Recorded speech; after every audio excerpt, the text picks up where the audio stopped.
Welcome back. It has been a while, but we are here to talk about the biggest risers of training camp news and preseason games that have happened. Today is Sunday, August 10th.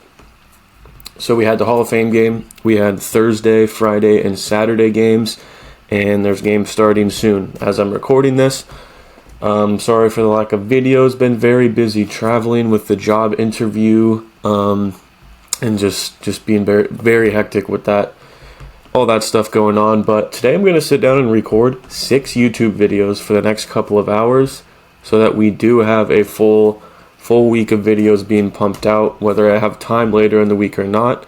But let's just get straight into it. So the first riser is going to be Calvin Ridley. Also, this is a new microphone, so please let me know if this sounds good. I won't know till after I record these videos. Number one is Calvin Ridley. We got a little sneak peek of the connection with him and Cam Ward, which has just been going up every single day at training camp. And finally, we got to see it in a game. First drive, Cam Ward went 0 for 2, and when they went 3 and out and punted it. Second drive, Cam Ward literally only threw it to Calvin Ridley. 3 catches for 50 yards. All 3, phenomenal connection. You can just see it. And then you watch the camera pan to Calvin Ridley, and he came out of the game. They said, hey, that's enough. Save the rest for week 1. Okay. So I do think he's been mispriced for a while, and to be honest, I think he's going to skyrocket up some draft boards now. But hopefully you've been on that one for a while. Number 2 is going to be Tyler Warren. He saw 20 offensive snaps in the first game for the Colts against the Ravens. He saw 4 targets and 4 catches, and actually one more that got called back for penalties. So basically, 25% of his plays he got a catch. So that's obviously worth noting. The whole quarterback situation with the Colts. I'm a Colts fan. I have personally been a little bit skeptical on Tyler Warren's price, and I feel like over the past few weeks I've kind of been like, maybe I'm just stupid. Because this guy is going to be the safety blanket for a team that maybe it's Anthony Richardson, who's obviously working on his short to intermediate. He's going to need a safety blanket. The Colts targeted tight ends a shit ton last year. They just didn't have any good ones. I've been skeptical just because of, I guess, Vegas lines have kind of moved me in the way of, I prefer Kraft, I prefer Loveland, but I mean, I could very easily see that. Not saying he's going to be Brock Bowers, but in terms of being the tight end 11 and finishing top 5, I don't think that's anything that would surprise me. Excuse me. The third guy is going to be Jordan Mason. I have been drafting so freaking much of this guy. And we'll start off with a Kevin O'Connell coach speak comment. And I'm waiting for this to load. It's currently buffering, so... Oh, okay, there we go. We feel like we've got one of the best combinations of 1A, 1B running backs in the NFL. The goal is to keep both of them fresh. The goal is to keep both of them 10 out of 10, ready to go, play the next snap, and be a problem for defenses. So everything we've heard, right, that this is going to be a 50-50 split. Aaron Jones is RB28, Jordan Mason is RB30. Pop up a little efficiency chart from last year that I picked from my guy A1 Fantasy on TikTok and Twitter. Shout out to him for this. Jordan Mason averaged 5.2 yards per carry compared to Jones' 4.5. Rush yards over expected per attempt blew him out of the water. And you can just see the rest. Explosive percentage. Jordan Mason was actually one of the most explosive running backs in the NFL last year. Got my Red Bull. And there was another stat from Joel Smith. Aaron Jones had, I don't have it up with me, but it's something like 12 or 13 carries for -3 yards at the goal line. This goal line work is going to go to Jordan Mason. In the preseason game, Jones didn't play, but we saw Jordan Mason go 4 carries, 20 yards. Pretty efficient. And obviously just trusting Kevin O'Connell's offense is a huge piece of this. And then aside from that, I just think him being, a couple picks after Aaron Jones, who also missed 6 games last year, did not score very many touchdowns. This is a guy in his 30s that's been pretty injury prone in his career. Again, I'm not here to predict injuries. I've harped on that all summer long. Do not sit there and tell me you know who's freaking getting hurt and who's not. But something like, the injury history with Aaron Jones, some would say about James Conner, who obviously didn't miss a game last year, or he didn't miss one game. So no predicting there, but it is worth noting. So I think Jordan Mason could end up being the guy in this backfield. Fourth riser is going to be Tony Pollard, and that one's just some unfortunate news. Tyjae Spears, who I've been all over this summer, getting a ton of hype, finally being healthy after dealing with injuries the past 2 seasons. Rumors are, he was going to carve into Pollard's role more. He got carted off the field yesterday with a lower leg injury. Not sure what the extent of that is yet, but man, that's unfortunate. But for Tony Pollard's fantasy outlook, that just secures a full-on bell cow workload for a guy that I think surpassed expectations a little bit last year. This offense could be better with Cam Ward. So I think that is something worth noting. Number 5 is going to be Ricky Pearsall. This is my number 2. My 2 biggest targets at wide receiver are Emeka Egbuka and Ricky Pearsall. Ricky Pearsall, let's see, there's no Deebo Samuel anymore. Brandon Ayuk is still not healthy. We'll start out the year on the PUP list. Who knows when he comes back, / if he'll be the same when he comes back. Juwan Jennings, along with his contract negotiations, has gotten injured twice with the same calf injury and is not practicing. See if I have something on that. I do. It's not going to load. John Lynch noted there is no timetable for the return of Juwan Jennings. He's working with our health and performance staff trying to get back out on the field. He strained his calf in the offseason, and calves kind of linger. I think there's a certain San Francisco 49er that had a calf injury last year that lingered a lot. Not saying it's the same injury. I'm no doctor, but when there's all these receivers not practicing, Ricky Pearsall, every rumor out of training camp is that he's clearly been the number 1 target. We saw a couple of games at the end of last season when he got the opportunity. He's now fully healthy. He's a first-round pick. This is a projected top 5 scoring offense. So I'm all in on Ricky Pearsall. Now, we do have 5 more risers, and we have a bunch of honorable mentions that I'll touch on real quick that may not have the biggest fantasy impact, but definitely worth noting. Let's talk about anyone that's throwing some money on these preseason games, or if you're going to upcoming in week 1. The best place to do it is Underdog and Chalkboard. If you join with the code FORTUNE, you can get up to $100 free bucks on Chalkboard and up to $1,000 free bucks on Underdog only when you join with the code FORTUNE. Both of those apps will give you a free player pick'em. This player to throw for 1 yard or to rush for 1 yard. 100% hit rate, and if there's an injury, they'll void it and they'll give it back to you. So, good deals there. Chalkboard also straight up gives you this new promo they got last couple of days. You join with the code FORTUNE, you make an account. They're just going to toss 20 free bucks into your account with no deposit needed. And obviously, I would recommend a deposit because then whatever you deposit, you're going to get doubled. So there's a bunch of free money there. And they also put out these promo packs that you can shuffle every day, and you can get a profit boost for a certain sport or whatnot. Plenty of good stuff there. If you're already on those 2, Dabble is another great one. They're just like Chalkboard, but if you join with the code LIPPER, LIPER, code FORTUNE was taken when I got my deal with them. Deposit $5, you get a free $10. And if you notice, if you're a season-long prop bettor, you look at Underdog and Sportsbooks and their lines, Dabble, their lines are a lot different. A lot of players are 25 to 50 yards higher. A lot of them are 50 yards lower. So if you have a certain opinion on a certain prop, I would check out Dabble because their lines are a lot different. Very helpful for this prop video I'm about to put out here. So yeah, those are the best player prop apps. Player number 6, who really could have been number 1, but we're not going to quite overreact to his preseason debut. Trevion Henderson of the Patriots, valued at about RB22, depending on what app. The reason he is a riser, obviously, if you pay attention and you've heard what he did in preseason, he returned the opening kickoff for a touchdown, played a ton of snaps with the starters. That's not quite the reason he's the riser. He's the riser because training camp, everything we've heard is that this guy is going to catch 60 to 80 balls. He is the target share that he is going to get in the Josh McDaniels offense that did this with James White for a large stint back a few years ago. Whether he takes a while to win this RB1 job for carries and stuff like that, who knows? This offense, I think, is going to be way better than people think. So more touchdown opportunity, more carry opportunity.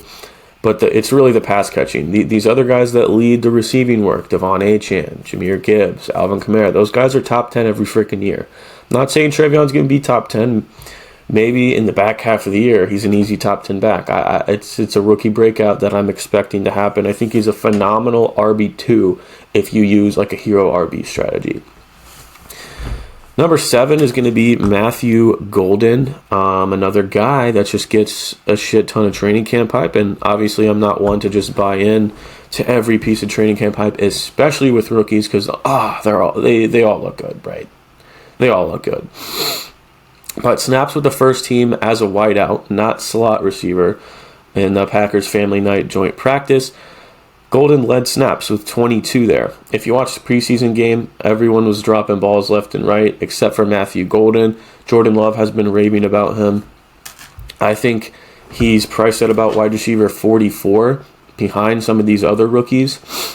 Yet he's the one that is a first-round draft pick, landed with a good quarterback, a pretty good offense, and a wide receiver room that's pretty much up for grabs.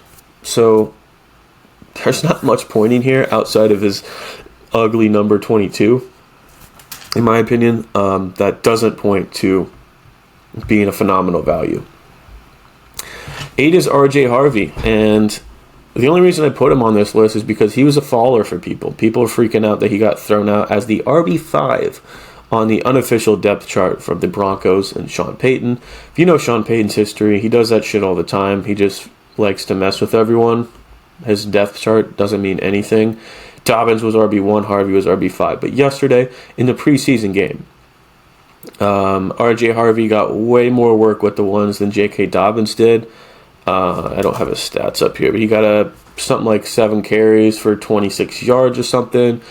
He did have 2 targets, 1 catch, but he also had 2 other targets that aren't on the stat sheet because of getting called back for penalty. If you watch the game, I think your takeaway from the ones being out there was there is going to be a shit ton of targets to these running backs. So similarly to Travion Henderson, who knows how his RB1 role works immediately, I think he will end up being the best running back on this roster. But again, he's got the safe floor with all the freaking Sean Payton targets he's going to get. The next one is weird. I don't think he's a riser for anyone. And maybe he's not technically a riser in terms of my fantasy rankings because he didn't really move up. But I have come way more around to drafting him at his spot, at his ADP, and that's Rashee Rice. The reason for this being Jordan Addison got a 3-game suspension. And if you follow Drew Davenport on Twitter, he's a great fantasy analyst and he's a lawyer. He knows a lot about the law and the court, how all that shit works. He's projecting no more than a 3 to 4 game suspension for Rashee Rice. Now, I don't think anyone really knows what's going to happen, but certainly the people out there saying, oh, he's getting 6 to 8 games, don't know what they're talking about. Definitely valid to be worried and maybe not want to draft him, I get it, but he has fallen from about the second round where he was going, and he's fallen way, way, way further down the draft board because of the suspension. But if you look at it now, at his current ADP, you're drafting a guy that has the potential to be a top 5 wide receiver. He was last year before getting injured. In a great offense, the good quarterback. You're getting him, like if he plays 14 games, you have a top 5 receiver and you get 14 games out of him rather than 17, and he's just way cheaper because of the suspension. Give me that all day long. If he gets 3 to 4 games, hell yeah, I'm cool with it. Number 10 is tetmcmillan. He can't really rise too much higher on my draft board because I've been all in on him for weeks, but his training camp highlights are unreal. He's apparently getting a Malik Neighbors type of target share, making freaking crazy catches, and he put that on tape against the Cleveland Browns in the preseason games. He was only out there for 2 drives, 2 catches for 43 yards, and one of those plays was freaking ridiculous. You could see Bryce Young being very anticipatory, throwing the ball to tetmcmillan. I don't think, this is not a Marvin Harrison situation where he's being drafted as high as he can possibly finish. He's at like wide receiver 28, depending on what platform. I think he'll be a top 20 receiver. The target share, improved offense, and Panthers being top 10 in passing in the red zone last year. He's gonna be a damn good rookie. And I'll give some honorable mentions real quick. But before that, I already mentioned the best player prop apps to be on. Underdog, Chalkboard, Dabble. Phenomenal deals you'll get there.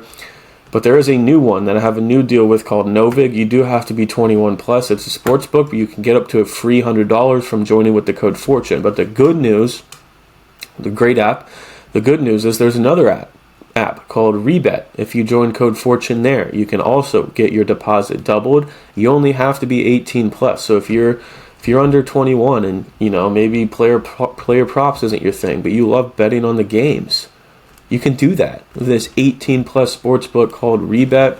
I know a lot of you guys joined this last year when I secured the deal with them and loved it because you're 18, 19, 20 years old and you can be using a sports book, so it's phenomenal. And then we'll rip through the last honorable mentions. Keenan Allen's going to be a riser because he signed with the Chargers. Before that, he was on no team. He's clearly going to be a riser. Mark Andrews went from tight end 7 to tight end 5 for me with Isaiah likely breaking his foot. I'm coming more around to thinking Andrews is a pretty safe pick. Jaden Higgins listed as a starter on the unofficial depth chart already. I think he should easily be the wide receiver 2 on this offense outside of Nico Collins. I mentioned Emeka Egbuka earlier. Made a couple of plays in the preseason game, but I have a little screenshot from, Corey Bushlin, Fantasy Stock Exchange. I'm not going to sit here and spend 5 minutes showing each specific quote, but he just put a little counter of all the hype he's gotten around the building. Jason Litt, 3 different times he's hyping him up. Todd Bowles 3 times. Josh Grizzard, offensive coordinator, twice. Mike Evans twice. Chris Godwin twice. Jalen McMillan once. And Sterling Shepard once. Beat reporters 1,000,000 times. No one is shutting up about this dude, and I don't understand how he hasn't skyrocketed from wide receiver. He's already gone from 58 to 44 over the past 2 months. But at a certain point, I think he needs to hit the wide receiver 30s because he's going to be a freaking animal this season. Come on, load. Braylon Allen will be a little bit of a riser, and I'm going to do my Fallers video next. Breece Hall will be in there. Everything out of training camp, hyping up Braylon Allen. He looks damn good. He looks freaking ginormous. Obviously, he did last year as well.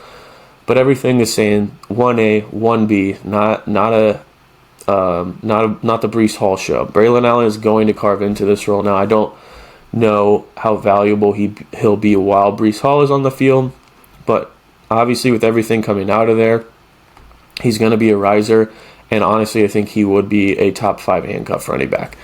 Then we have Shedeur Sanders. I don't know how much fantasy value that will have. Who knows when or if. Probably more of a when he gets to start for the Cleveland Browns. But he played phenomenal.